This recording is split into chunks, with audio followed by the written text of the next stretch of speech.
Are We There Yet? By Dan Sanat. I'm disappointed that we're not in person for this one because this book is a lot of fun. It's got a lot of text features. We'll talk about text features later. But text features.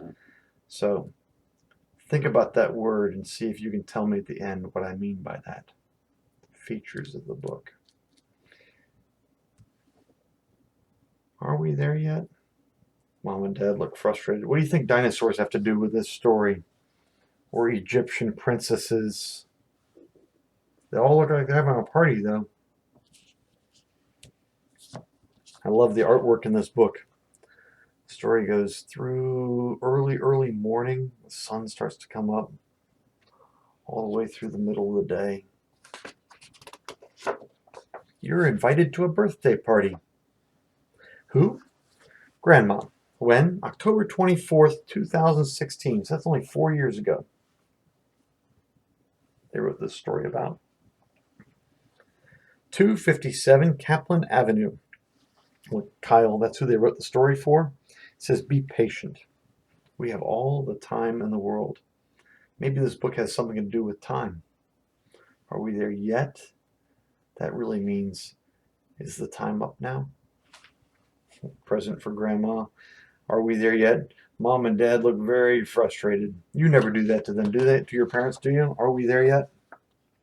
The car trip to Grandma is always exciting, but after the first hour, it can feel like an eternity. You might find yourself saying things like, are we there yet? This is taking forever. He's already drawn his drawings and played his video games and played with his toys. Staring out your window at 1,000 miles of road can get boring pretty quickly. Not even all the toys in the world will help. But what happens when your brain, look at the cars, like that's 1960. We were in 2016, remember? Well, that's an old car. Your brain becomes too bored. Wow, the artwork and the writing made us turn the book upside down. So now we have to turn the pages backwards. That's a steam engine from the days of the Wild West, right? That's before cars. And of course, we didn't have postal trucks, so that's how we delivered the mail back then, is we used the Pony Express. Transcontinental Railroad.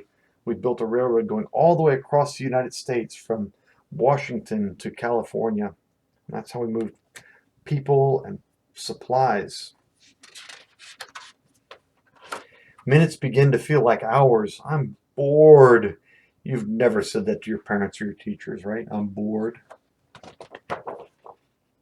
Wow, hours feel like days. I feel sick. So does Mom. You ever gotten car sick? That's sort of like being seasick if you've ever traveled on a boat.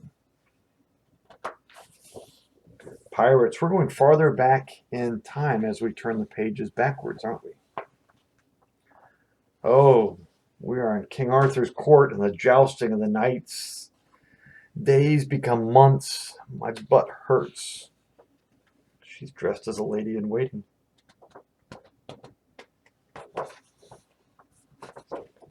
Butt's going to hurt worse if that thing gets hit with that lance, isn't he? This will just be a quick trip, your parents promised. We're all the way in the time of the ancient Egyptians building the pyramids. That was before the days of Jesus, right? I think. More than 2,000 years ago. That's before the days of Muhammad, even. This will just be a quick trip, your parents promised. I have to go to the bathroom. Roar! But it feels like it's been a million years. They look afraid. What happened a million years ago? Oh, wild dinosaurs. That's what happened a million years ago. These two look like they're in love, right? He likes dinosaurs. You know what, though? Maybe he sees lunch and that's why he's in love. When I see food, I get hungry and I think I'm in love with the food, right? Because This is a Tyrannosaurus Rex. He's a carnivore. That's like the word carne in Spanish. It means meat. Carne. I'm probably saying it wrong. My Spanish classmates can say it right for me. Carne means meat. So he's a carnivore. He only eats meat, or animals, because animals are meat. These are herbivores. Okay, herbivores only eat plants. So he can eat those, but those don't eat that. So maybe he sees lunch.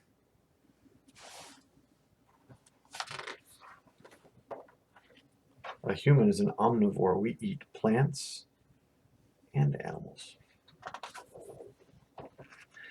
So take a second to savor the moment you're in. This will help make time fly by quickly. Look at that. The words got closer together, didn't they? And so we read them faster. And the book turned right side up again. So now we're turning the pages in the right direction. We're going forward. And we see the Pony Express, and we see the original cars and the Egyptians. We even see Benjamin Franklin here testing out his theory about making electricity travel along a wire. That's Annie Oakley. She helped settle the West. She was a sharpshooter. That looks like that might be Amelia Earhart. Amelia Earhart tried to fly a small airplane all the way around the world. She got lost in the ocean. We still don't know where she ended up. Oh, wow. We have really gone forward in time, haven't we? Maybe we'll fly by too quickly. We now have flying cars. We don't have flying cars today, do we? This must be the future, but look at that. It's Kaplan Avenue. And there's the address.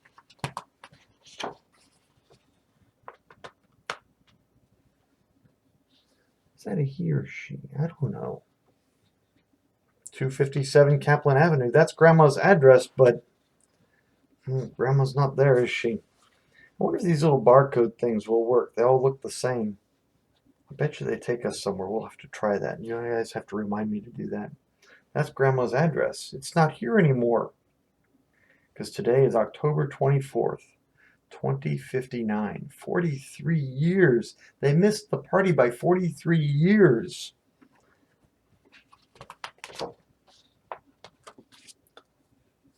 Don't worry. We're not there yet. But we'll be there soon. He's yawning.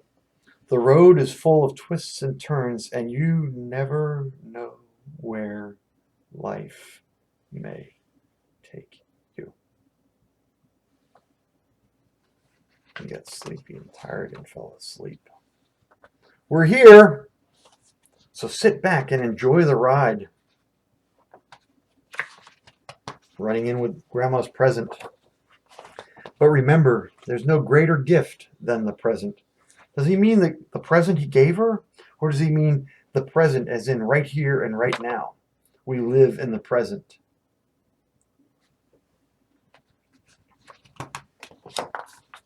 Oh, that's a big party, isn't it?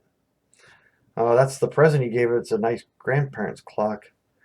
He's trying to make his camera work. Do your aunts and uncles and grandparents pinch your cheeks like that? Can we go now?